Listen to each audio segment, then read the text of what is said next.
Bismillahirrahmanirrahim. Assalamualaikum warahmatullahi wabarakatuh.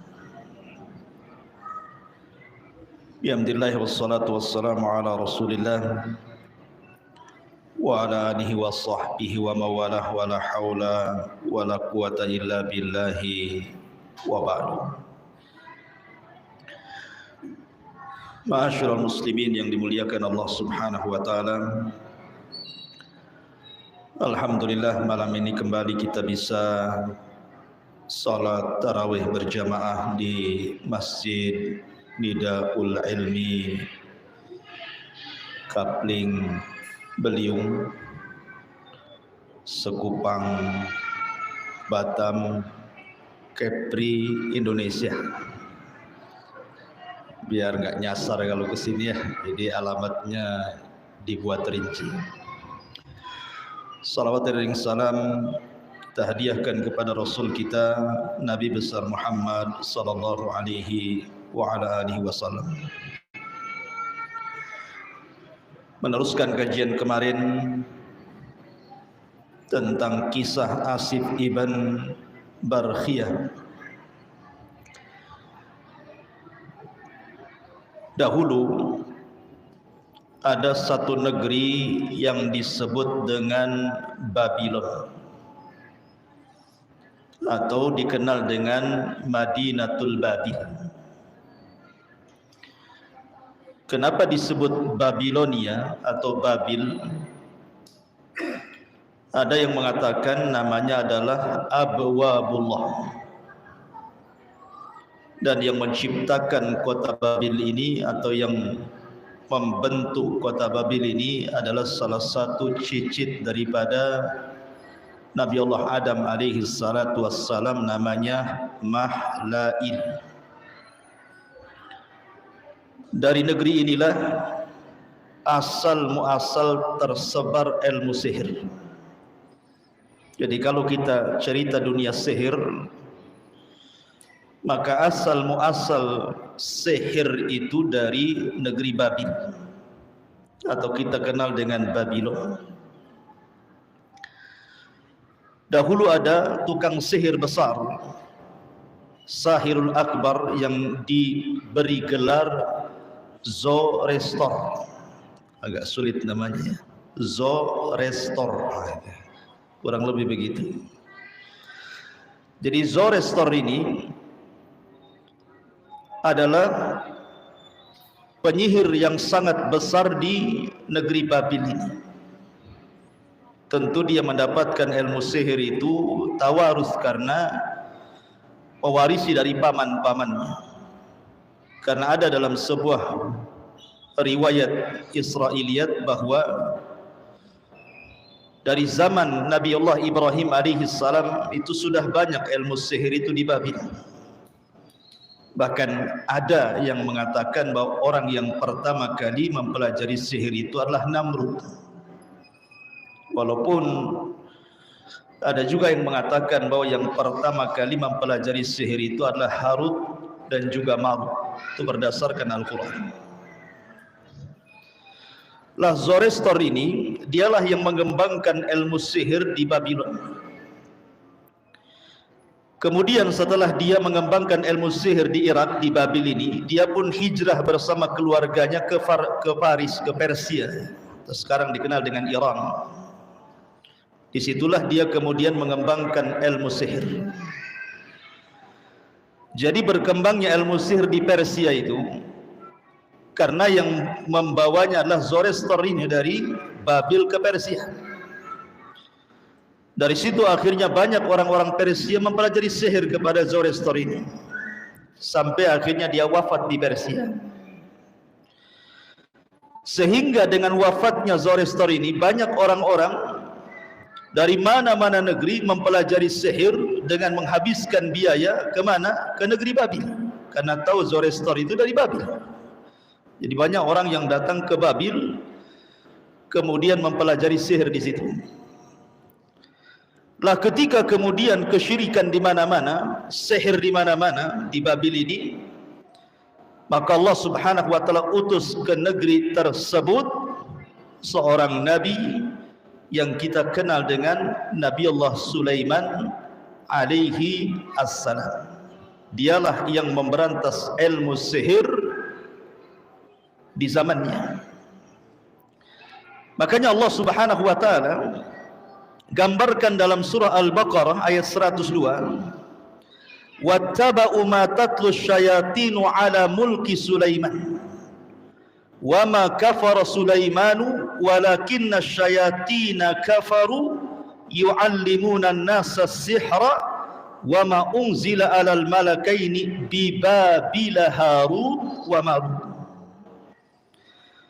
wa ma yu'allimani min ahadin hatta yaqula innama nahnu fitnatun fala takfur fayata'allamuna minhuma ma yufarriquna bihi bainal mar'i wa zawjihi wa ma hum bidarrina bihi min ahadin illa biidznillah wa yata'allamuna ma yadhurruhum wa la yanfa'uhum wa laqad alimu laman ishtarahu ma lahu fil akhirati min khalaq wa la bi'sa ma syaraw bihi anfusahum law kanu ya'lamun. Al-Baqarah 102. Dan mereka mengikuti apa yang dibacakan syaitan-syaitan di masa kerajaan Nabi Allah Sulaiman. Dan tidaklah Sulaiman itu kafir, tapi syaitan-syaitan itulah yang kafir. Mereka mengajarkan manusia ilmu sihir dan apa yang diturunkan kepada dua malaikat di negeri Babylon, Harut dan Marut. Dan tidaklah keduanya, maksudnya Harut dan Marut, mengajarkan sihir kecuali berkata, sesungguhnya kami hanya menjadi fitnah, maka jangan kufur. Tetapi mereka mempelajari dari keduanya apa yang bisa memisahkan seseorang dari pasangannya, dan tidaklah mereka memberikan madarat kepada siapapun kecuali karena izin dari Allah Subhanahu wa taala, dan mereka mempelajari apa yang memadaratkan mereka dan tidak memberi manfaat kepada mereka, dan sungguh mereka mengetahui bahwa apa yang mereka lakukan mereka tidak akan dapat bagian di akhirat. Sungguh jelek apa yang mereka lakukan kalau seandainya mereka mengetahuinya. Ayat ini ma'asyiral muslimin yang dimuliakan Allah Azza wa Jalla adalah sebagai tonggak sejarah ilmu sihir berdasarkan nas Al-Quran. Jadi ketika Zoroaster tadi mengembangkan ilmu sihir di Babil dan juga di Persia, sehingga akhirnya banyak orang yang mempelajari sihir, maka Allah Subhanahu wa taala utus Nabi Allah Sulaiman. Lah Nabi Allah Sulaiman inilah yang kemudian memberantas seluruh perdukunan. Seluruh tukang-tukang sihir itu diancam. Kalau mereka tidak tobat, kalau mereka tidak mengembalikan buku-buku sihir mereka, maka mereka akan dibunuh. Akhirnya kemudian Nabi Allah Sulaiman mengutus Asif ibn Barkhiyah yang kemarin saya ceritakan. Asif ibn Barkhiyah ini untuk mengambil seluruh catatan-catatan ilmu-ilmu sihir di zaman Nabi Allah Sulaiman itu, kemudian dikumpulkan dari satu peti. Lah kemudian Nabi Allah Sulaiman alaihi salam setelah berhasil kemudian menaklukkan seluruh tukang sihir, karena bagaimanapun tukang sihir itu referensinya kan jin, sementara jin kan sudah tunduk kepada Sulaiman. Jin-jin itu tunduk ya, semua tunduk kepada Sulaiman, termasuk awan, binatang buas, hud-hud, macam-macam lah.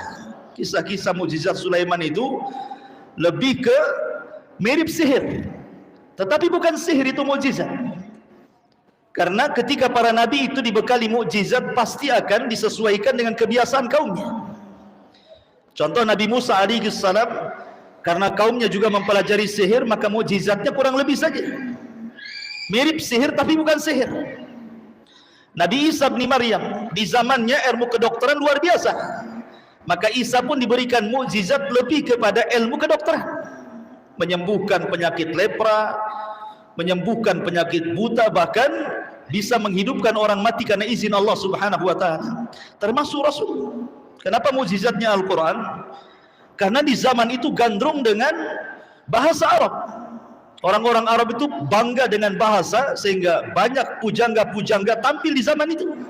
Ketika datang Al-Quran, rupanya bahasa Quran jauh lebih tinggi dibandingkan bahasa para pujangga di zaman itu. Begitulah mukjizat. Mesti kalau diturunkan kepada Nabi itu akan disesuaikan dengan kaumnya, kecuali Rasul. Kalau Rasul itu mukjizatnya macam-macam. Ada yang berkaitan dengan kesehatan, dengan kedokteran. Ada yang berkaitan dengan bahasa seperti Quran. Ada yang berkaitan dengan masalah. Pokoknya hampir semua mukjizat yang diturunkan kepada para Nabi itu diberikan kepada Rasul. Apa bedanya? Karena para Nabi itu diutus kepada kaumnya saja, sehingga mukjizatnya akan disesuaikan dengan kebiasaan kaumnya.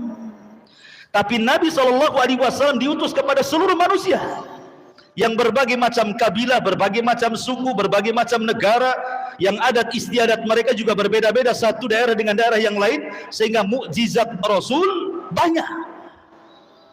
Makanya kenapa Al-Imam Ibnu Jauzi dan juga para ulama yang lainnya, mukjizat Rasul itu hampir 1000 mukjizat lebih. Nabi yang paling banyak diberikan mukjizat itu Nabi SAW, karena memang diutus kepada semua manusia gitu ya. Kalau nabi-nabi sebelumnya hanya diutus kepada kaumnya saja, wajar. Kembali kepada kisah.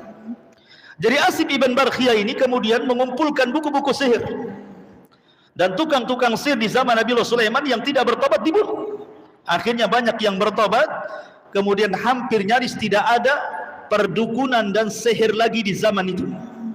Karena semua sudah dilumpuhkan Sulaiman dan kitab-kitabnya dijadikan satu peti, kemudian diletakkan di bawah singgasana Sulaiman. Di sini Sulaiman mengatakan, siapapun yang mengambil peti ini kubunuh dia. Kalau dia manusia, tapi kalau dia kalangan jin, maka aku pastikan dia terbakar. Sampai akhirnya kemudian di era Nabi Allah Sulaiman, semua orang bertauhid. Tidak ada yang berani mempelajari lagi, karena tahu resikonya. Sampai ketika kemudian Nabi Allah Sulaiman meninggal dunia, disinilah kemudian mulai terjadi lagi penyebaran ilmu sihir. Ketika iblis ini, atau jin-jin yang jahat ini, ingin mencuri buku-buku sihir yang diletakkan oleh Sulaiman di bawah singgasananya, mereka tentu tidak bisa, karena wasiat Sulaiman kalau yang mengambil jin pasti terbakar. Mereka tidak bisa ngambil. Ya. Lah di zaman itu ada dua orang saleh yang disebut dalam Al-Quran namanya Harut dan Marut. Memang terjadi silang pendapat siapa si Harut dan Marut ini.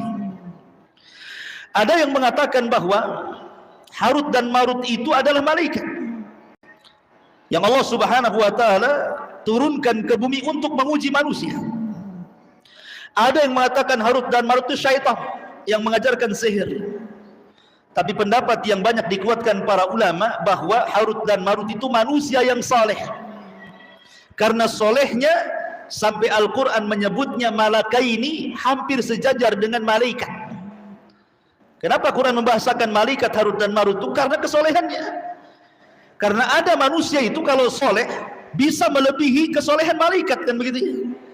Jadi manusia itu bisa di atas para malaikat, atau mungkin justru di bawah binatang ternak. Ulaika kal an'am bal hum adhal. Bahkan mereka seperti binatang ternak atau mungkin lebih rendah daripada itu. Jadi manusia itu tergantung kita, mau di atas malaikat atau mau di bawah binatang. Terserah, kan begitu. Laqad khalaqnal insana fi ahsani taqwim tsumma radadnahu asfala safilin. Kemudian menjadi rendah, asfala safilin, dengan serendah-rendahnya. Lah Sulaiman meninggal dunia. Akhirnya jin-jin yang jahat iblis ini datang kepada Harut dan Marut ini dan mengatakan, kalau engkau ingin mempelajari ilmu yang dimiliki Sulaiman, maka ilmunya ada di bawah singgasananya. Akhirnya kemudian Harut dan Marut pun mengambil catatan-catatan sihir itu. Karena Sulaiman sudah meninggal dunia, sehingga keduanya kan tidak dibunuh, kan begitu. Karena Sulaiman yang mengancam, Sulaiman sudah meninggal. Maka diambillah kemudian catatan itu, akhirnya dipelajari. Lah ketika itu dia tahu bahwa ini ilmu sihir. Tetapi kemudian banyak manusia ingin mempelajari sihir dan datang kepada Harut dan Marut. Harut dan Marut ini menguji mereka dan mengatakan, aku akan ajarkan ilmu sihir ini kepada kalian, tapi jangan kalian kufur. Ini ilmu sihir masalahnya. Tapi mereka kekeh kemudian mempelajari ilmu sihir kepada Harut dan Marut. Sebab itulah akhirnya berkembang ilmu sihir di zaman itu. Setelah meninggalnya Sulaiman, maka ilmu sihir berkembang, terutama orang-orang Yahudi. Jadi orang-orang Yahudi itulah orang yang gemar mempelajari sihir. Makanya di zaman Nabi SAW, sahirul akbar, sihir yang paling besar siapa? Labid ibn A'sam, yang menyihir Nabi SAW dan berhasil. 6 bulan Nabi SAW linglung, tapi tidak mempengaruhi akalnya, hanya mempengaruhi tenaganya saja. Artinya tidak mempengaruhi wahyu, karena riwayat tentang tersihirnya Nabi SAW itu sudah jelas ada dalam kitab Sahihaini dan juga tercantum dalam kitab Sunan. Artinya sahih riwayatnya. Karena ada orang yang berusaha melemahkan riwayat Rasul tersihir. Kenapa? Karena menyelisih maksum. Rasul itu terjaga, mungkin tersihir katanya ya. Akhirnya berusaha melemahkan hadis ini. Hadis ini terdapat dalam kitab Sahih dan dalam kitab Sunan. Dan tersihirnya Rasul tidak mesti menyelisih kemaksuman Nabi SAW. Justru memperkuat bahwa tersihirnya Rasul, bahwa Rasul itu bukan malaikat tetapi Abdullah, hamba Allah. Sebagaimana dia manusia seperti kita, dia lapar kita lapar, dia makan kita makan, dia minum kita minum, dia tersihir kita juga tersihir. Justru memperkuat kalimat abduhu wa rasuluh. Bukan berarti kemudian karena dia maksum tidak terkena sihir, tidak demikian. Karena hadis tersihirnya Rasul itu jelas-jelas sahihnya. Disihir oleh Labid bin A'sam, dan itu sebab yang menurunkan 2 surat yang disebut dengan muawwidhataini, 2 surat perlindungan, Qul a'udzu birabbin nas dan Qul a'udzu birabbil falaq. Bagaimana detailnya kisah Harut dan Marut ini? Bagaimana biografinya? Bagaimana sepak terjangnya? Tentu pembahasan yang panjang, karena ini sekali lagi kulibas, kuliah 17 menit, ya hanya 17 menit saja kan gitu ya. Subhanakallah bihamdika asyhadu an la ilaha illa anta astaghfiruka wa atubu ilaik. Allahu ta'ala alam. Assalamualaikum warahmatullahi wabarakatuh.